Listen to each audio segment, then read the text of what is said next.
नमस्कार, मेरा नाम है मिथुन कुमार गंगोत्री। स्वागत करता हूं मैं आप सभी का मेरे YouTube चैनल पर। हम लोग पढ़ रहे हैं परसेंटेज, तो आइए परसेंटेज को आगे बढ़ाते हैं और देखते हैं इसके टाइप 5 के क्वेश्चन को।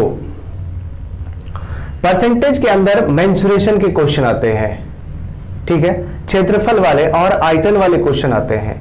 तो इसके पहले वाले पार्ट में हम लोगों ने क्षेत्रफल वाले हिस्से को कवर किया। आज हम लोग देखेंगे इसके वॉल्यूम आयतन वाले क्वेश्चन को, ठीक है। तो मैं उम्मीद करता हूं कि आप परसेंटेज के पिछले सारे वीडियो को देख लिया है, अच्छे से समझ में आ गया सारा कॉन्सेप्ट। उसके बाद आज चलिए देखते हैं आयतन वाले क्वेश्चन को। पहला नंबर क्वेश्चन, यदि किसी गोलक की त्रिज्या में 10% की वृद्धि की जाए तो उसके आयतन पर क्या प्रभाव पड़ेगा, ठीक है। तो गोलक मींस गोला, स्फेयर, है ना।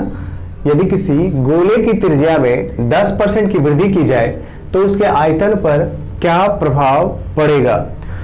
तो यहां पर आयतन है, हम लोगों ने देखा कि क्षेत्रफल में क्या होता है, हमेशा दो वेरिएबल गुना होता है, तभी तो वहां पे उसका यूनिट जो होता है स्क्वायर में आ जाता है, centimetre square, kilometre square, metre square. तो यहां पर वॉल्यूम है, तो यहां हमेशा 3 वेरिएबल गुना होता है, ठीक है। तभी तो हम वॉल्यूम का जो यूनिट होता है वो मीटर क्यूब, सेंटीमीटर क्यूब, है ना, इस तरह का होता है। तो यहां से हमें पता है कि इसमें हमेशा क्या होगा, 3 वेरिएबल गुना होगा। तो यदि आपको ये क्वेश्चन करना है और आपने पिछला वीडियो देखा है क्षेत्रफल वाले को कैसे निकालते हैं, तो यहां भी तो वही काम है कि गोले की त्रिज्या, तो गोले का आयतन पता है 4/3 पायर क्यूब होता है। तो आर क्यूब मीन्स 3 बार आर गुना हुआ, और प्रत्येक आर को हम 1 यूनिट मान लें तो एक गुणा होकर कितना वॉल्यूम हो जाएगा, 1। तो यहां से हम बोलेंगे कि 10% की वृद्धि हो रही है, तो 1.1 इंटू 1.1, ठीक है। ये कितना हो गया, 1331, 11 का क्यूब कर देंगे, अब 3 अंक के बाद दशमलव। तो यहां से आसानी से पता चल जाएगा कि 1 रुपए से 1 रुपए 33.1 पैसा हो गया, तो 33.1% की वृद्धि। तो ये तो आप बना लेंगे। यदि क्षेत्रफल वाले क्वेश्चन को अच्छे से देखे हैं तो ये भी कवर कर लेंगे, ठीक है। अब आपको यहाँ पे कुछ समझ नहीं आया होगा, है ना, कुछ समझ नहीं आया। चलिए इसको फिर से समझते हैं हम लोग। क्षेत्रफल वाले और आयतन वाले, ये दोनों टाइप के क्वेश्चन आप इसी तरीके से बनाएंगे, एक मानकर, ठीक है। तो चलिए आज फिर से इसको सीखते हैं। क्षेत्रफल वाले क्वेश्चन को यदि आप बनाने सीख गए इस तरह से, तो इसको भी आप कर सकते हैं, है ना। लेकिन चलिए देखते हैं आज फिर से इसको कैसे फार्मूला लगा के भी हम लोग बनाएंगे, ठीक है, और कैसे एक मानकर भी बनाएंगे। आराम से सीखिए। यदि क्षेत्रफल में आपको समझ में नहीं आया तो यहां समझ जाइए ना, तो क्षेत्रफल वाले को जाके फिर से आप कवर कर सकते हैं। चलिए देखिए यहां पर अब क्या होगा, आपको सबका जितना भी गोला दिया रहेगा, शंकु दिया रहेगा, है ना, घन दिया रहेगा, तो सबका कम से कम वो फॉर्मूला आपको मेंसुरेशन का पता होना चाहिए यहां पर आयतन वाले में। क्योंकि यहां पर आपको याद नहीं रहेगा ना, तो आप फार्मूला भी नहीं लगा पाएंगे। और यूनिटरी मेथड, यूनिटरी तो नहीं, वो एक मानकर, इकाई मानकर जब बनाएंगे तो वहां भी थोड़ा गड़बड़ हो सकता है, इसलिए फार्मूला तो यहां आना ही चाहिए। तो पहला नंबर क्वेश्चन में कह रहा है गोले की त्रिज्या में 10% वृद्धि, और गोले का ही आयतन में प्रभाव पूछ रहा है। तो गोले का आयतन पता है कितना होता है, 4/3 पाई आर क्यूब। तो ये तो कांस्टेंट टर्म है, ये तो कांस्टेंट है, ठीक है, इसका मान तो कभी बदलने वाला नहीं है। वेरिएबल कौन है, आर है, आर में ही कभी वृद्धि होगा, कभी कभी होगा। अब बोलेगा कभी कि पाई में वृद्धि हो गया है 10%, नहीं ना। कभी बोलेगा 4/3 में 10% की कमी हो गई, नहीं। तो ये कांस्टेंट टर्म है। तो ये क्षेत्रफल हो, आयतन हो, उसमें कांस्टेंट टर्म कोई प्रभाव नहीं डालता है, ठीक है। लेकिन आपका जो वेरिएबल है वो असर कर देता है, उसमें कमी होगी तो क्षेत्रफल और आयतन में कमी होगी, वेरिएबल में वृद्धि होगी तो क्षेत्रफल में भी आपका वृद्धि, आयतन में भी वृद्धि। तो इस तरह का तो फार्मूला आपको पता होना चाहिए। तो आर क्यूब है यहाँ पे, तो यहां से इसका मतलब कि आर इंटू आर यही होगा वॉल्यूम, है ना। ये 4/3 इंटू पाई, ये कांस्टेंट टर्म है, ठीक है। तो अब आपको एक फार्मूला मिला था +-x +-y और +-xy/100, ठीक है। तो आप बोलेंगे ये फार्मूला लगा के भी हम बना सकते हैं, लेकिन देखिए यहाँ पर 3 वेरिएबल आया, तो यहाँ पर 2 ही वेरिएबल हम रख सकते हैं, x और y, है ना। तो तीसरा कैसे लगेगा, तो इसमें आपको 2 बार ये फार्मूला यूज करना पड़ जाएगा। समझ में आ रहा है। तो 10% है, 10% एक बार, फिर 10%, फिर 10%, है ना। तो यहाँ पर आपका त्रिज्या आ गया, है ना, और त्रिज्या में कह रहा है 10% की क्या वृद्धि की जाए, तो सब में 10-10% वृद्धि करेंगे। तो यहाँ पर प्लस जानते हैं हम लोग किसके लिए यूज करते हैं, जब वृद्धि हो, और माइनस किसके लिए यूज करते हैं, जब कमी हो। तो यहाँ पर 10 रखेंगे, 10, इस दोनों को एक साथ पहले करिए, क्योंकि इसमें x y 2 ही बार रख सकते हैं, तीसरे बार के लिए तो कोई फार्मूला बना नहीं है। तो यहाँ पर इस दोनों को पहले करते हैं, इस दोनों के लिए हम लोग निकाल लेते हैं, ठीक है। तो 10 और प्लस 10 और प्लस 10 गुणा 10 बटे कितना 100, तो ये 2 0, यहाँ से 2 0 खत्म, तो 10 10 20 और 1 कितना 21%। तो इस दोनों के लिए कितना आया 21%। लेकिन काम अभी पूरा नहीं हुआ है, अब यहाँ से इस दोनों को लेके चलना पड़ेगा, 21% और 10%। फिर से फार्मूला लगाएंगे, तो 21 और प्लस 10 और प्लस 21 गुणा 10 बटे कितना 100 होगा ना, ठीक है। तब क्या करेंगे, ये 1 0 यहाँ से उड़ा देंगे और 1 0 उड़ा के यहाँ दशमलव बिठा देंगे, ठीक है। तो 21 10 31 2 33.1, तो 33.1 आया, और ये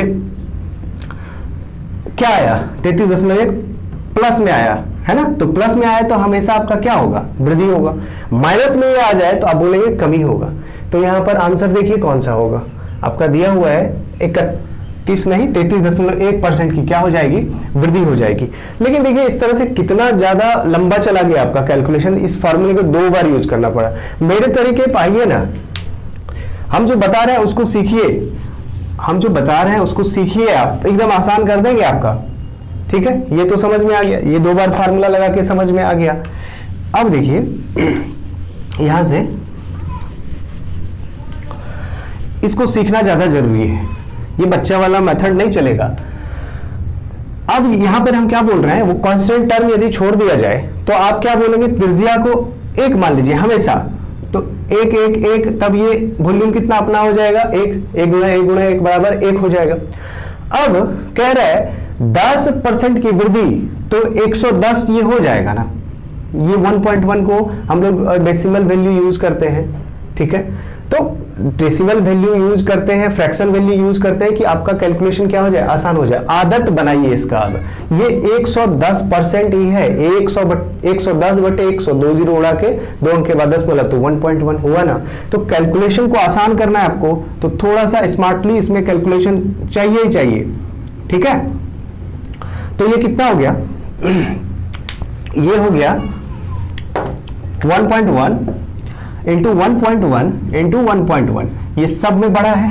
तो अब यहां से क्या बोलते हैं, 11 का क्यूब करना होगा तो 1331 होता है, और 3 अंक के बाद दशमलव बिठा दिए, ठीक है। तो एक तो तरीका ये है कि आप इसको डिफरेंस करके भी निकाल सकते हैं कि पहले हमारा वॉल्यूम आयतन कितना था, 1 था, अब 1.331 हो गया, तो कितने का अंतर हुआ। तो डिफरेंस ऊपर रखते हैं और किससे हुआ उसको नीचे रखते हैं गुणा 100, तो वो वृद्धि प्रतिशत पता चल जाता है। वृद्धि तो है, तो वृद्धि प्रतिशत कैसे निकाले, डिफरेंस किए, तो इसमें इसको घटाएंगे। जो डिफरेंस का मतलब क्या होता है, जो बड़ा है उसमें छोटे वाले को घटाना है, तो 1.331 में 1 को घटाएंगे तो 0.331 आएगा, और नीचे किसको रखेंगे, जिससे भी कंपैरिजन हो रहा है। तो ये वृद्धि किससे हो रहा है, 1 से हो रहा है, पहले वाले से हो रहा है, और गुणा 100 करते हैं क्योंकि हमको परसेंट लाना रहता है। ये सब चीज तो आपको आता है, बेसिक क्लास में ही हम लोग सीखे थे, बेसिक कॉन्सेप्ट में ही हम लोग सीखे थे इसको, है ना।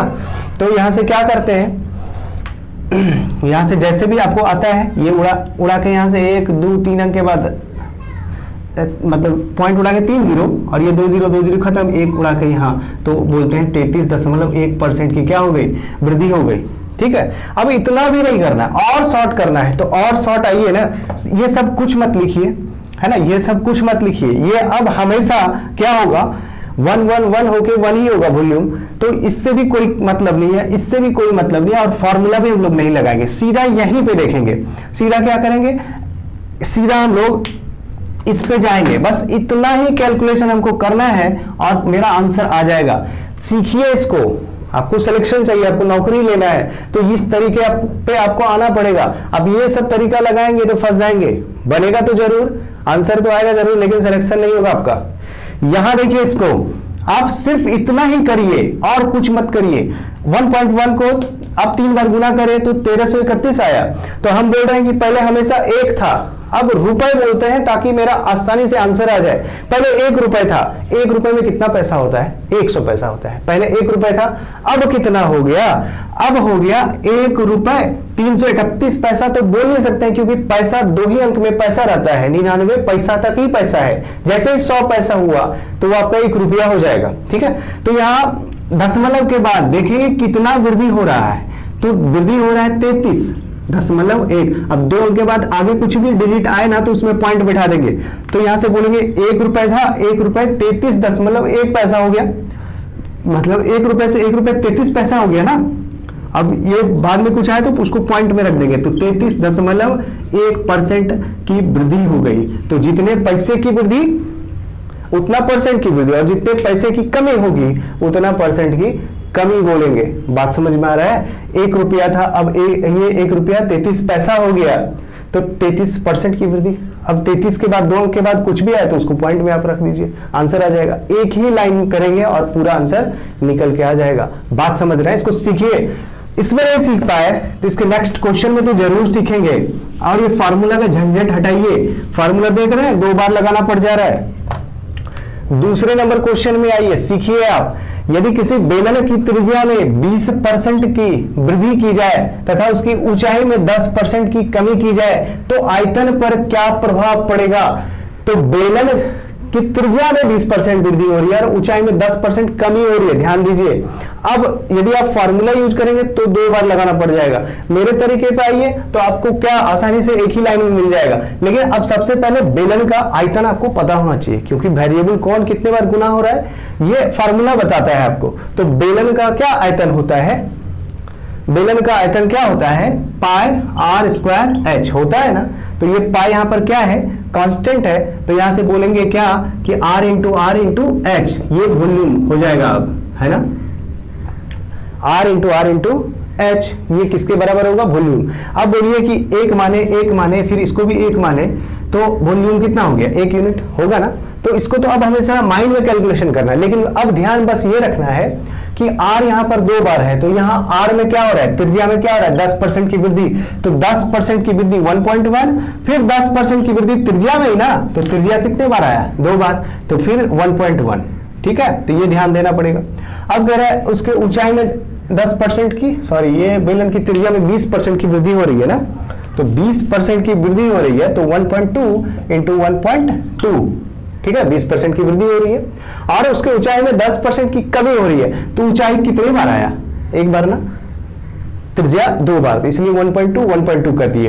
अब ऊंचाई में 10% की कमी तो 0.9। अब देख लीजिए ना कितना हो गया ये, तो 144 हो गया 12 का स्क्वायर, और इसको 9 से 9 चौके 36, 39 3 और 9 3 कितना? 1200 कितना हो गया? 96। 3 अंक के बाद क्या डालेंगे? दशमलव। अब बोलिए पहले कितना था? 1 था। ये चीज तो अब हमेशा आएगा, इसको तो हमेशा लिखना नहीं है, बस ये ध्यान देना है कि कौन वेरिएबल कितने बार गुना हुआ है। तो यहां से आ गया 1296 इसका गुना करके और 3 अंक के बाद दशमलव बैठा दिए। अब बोलिए, अब था मेरा 1 रुपया, अब 1 रुपया 29 पैसा हो गया, 1 रुपया 29 पैसा लगभग हो गया, तो 29 पैसा हो गया तो 29% हो गया। अब 29 के बाद मतलब 2 अंक के बाद जो भी आएगा उसको दशमलव में ले लीजिए, तो आप बोलेंगे 29.6 पैसे की वृद्धि, इसका मतलब 29.6% की क्या हो गई? वृद्धि। तो देखिए एक लाइन में आंसर आएगा। फॉर्मूला लगाएंगे 2 बार लगाना पड़ जाएगा। बनाइए आप शुरुआत कर रहे हैं, परसेंटेज सीख रहे हैं, पहली बार देख रहे हैं, है ना। तो आप क्या करिए, फार्मूला से भी बनाइए, ठीक है, फार्मूला से भी बनाइए। लेकिन जो लोग परसेंटेज को पढ़ लिए हैं पहले, अब सीख रहे हैं उसमें, तो फिर ये वाला तरीका अप्लाई करेंगे, ठीक है। बहुत इंपॉर्टेंट क्वेश्चन है ये, सब पूछा हुआ क्वेश्चन है, बहुत इंपॉर्टेंट है। चलिए 3 नंबर क्वेश्चन में चलते हैं। यदि किसी शंकु की त्रिज्या में 40% की वृद्धि की जाए तथा इसके ऊंचाई में 20% कमी की जाए तो शंकु की त्रिज्या में 40% की वृद्धि और उसके ऊंचाई में 20% की कमी की जाए तो उसके आयतन पर क्या प्रभाव पड़ेगा। तो आप शंकु का बताइए, आयतन क्या होता है। शंकु का आयतन होता है 1/3 पाई आर स्क्वायर एच। तो इससे तो मतलब है नहीं, अब मतलब किससे, आर इंटू एच से, यही वॉल्यूम बनेगा। तो इसको 1 माने, इसको 1 माने, इसको 1 माने, तो वॉल्यूम कितना हो गया 1। तो ये चीज दिमाग में अब रखना है, लिखना नहीं है। अब क्या करेंगे, त्रिज्या में 40% की वृद्धि, तो त्रिज्या 1.4 दो बार है, तो 1.4 दो बार की 140%, 140%।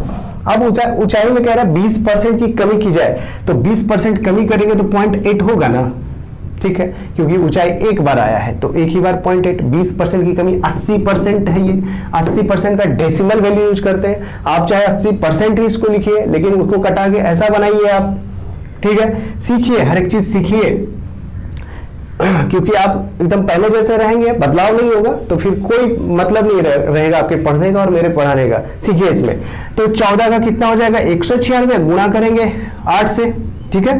तो 8 6 के 48 और 9 है 72, 76 और 8 7 कितना हो जाएगा 15। 3 अंक के बाद क्या बैठाएंगे, दशमलव। तो आप इसमें बोलिए अब क्या हो गया, 1 रुपया से 1 रुपया 56 पैसा, है ना। पैसा 2 ही अंक तक लेना है, उसके बाद जितना है उसको दशमलव बैठा दीजिए। तो 56.8% की क्या हो गई, वृद्धि हो गई, क्योंकि यहां पर हमेशा 1 रुपए से ज्यादा हो रहा है। 1 रुपया था, 1 रुपए से ज्यादा हो रहा है, तो ज्यादा हो रहा है तो वृद्धि हुआ ना।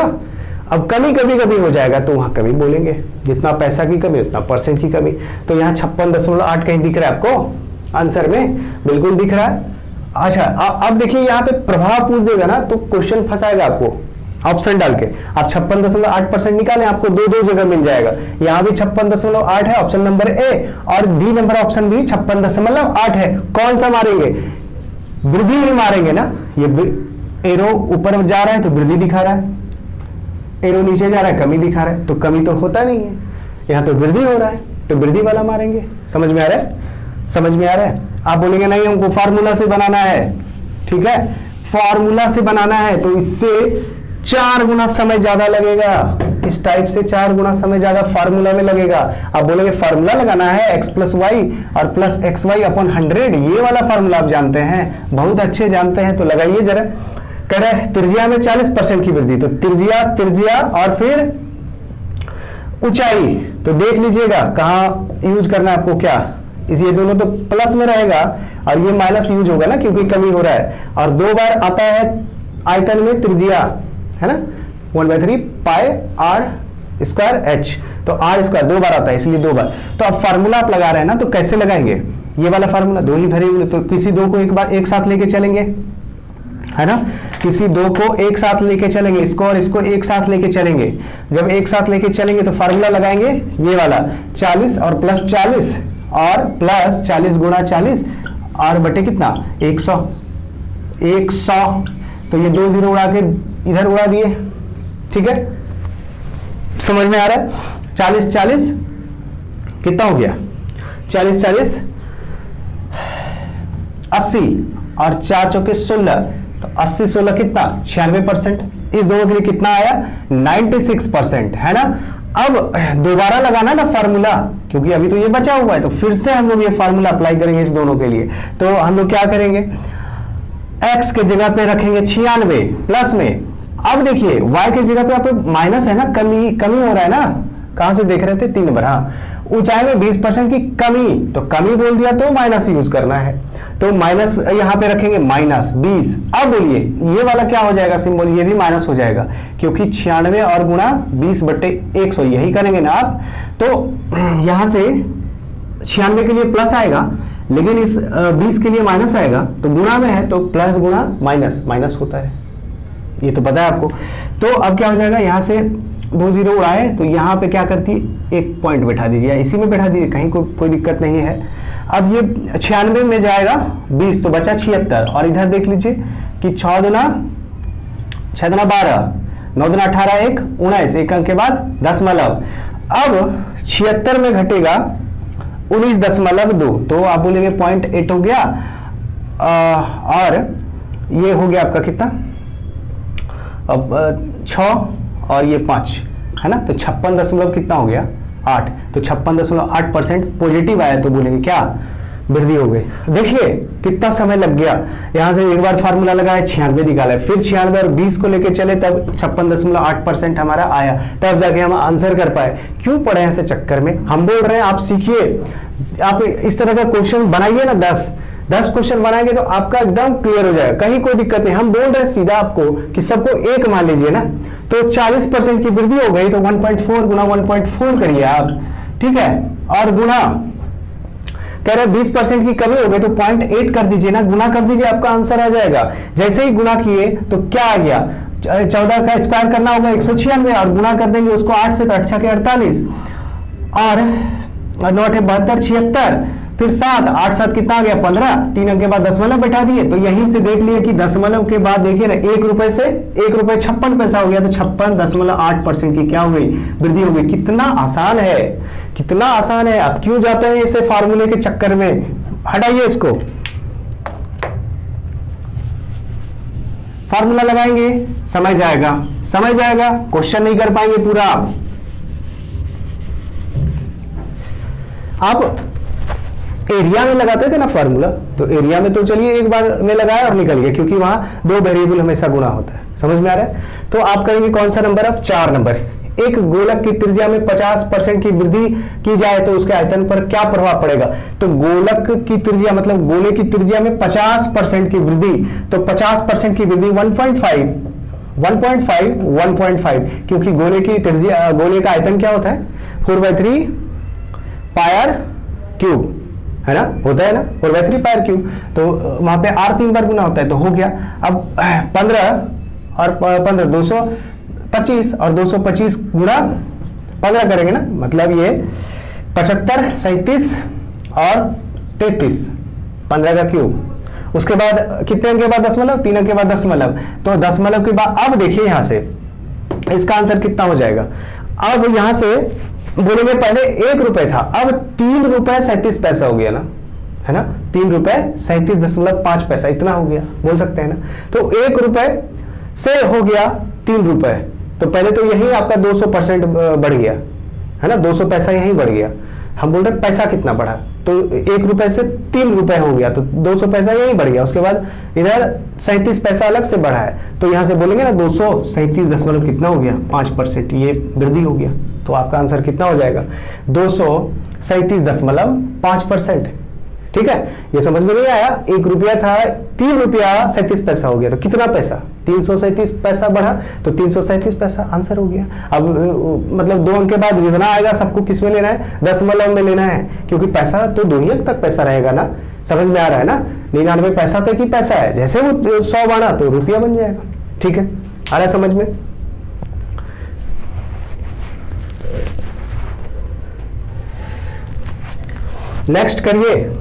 नेक्स्ट करिए, फार्मूला के चक्कर में मत पड़िए, सीखिए आप इसको।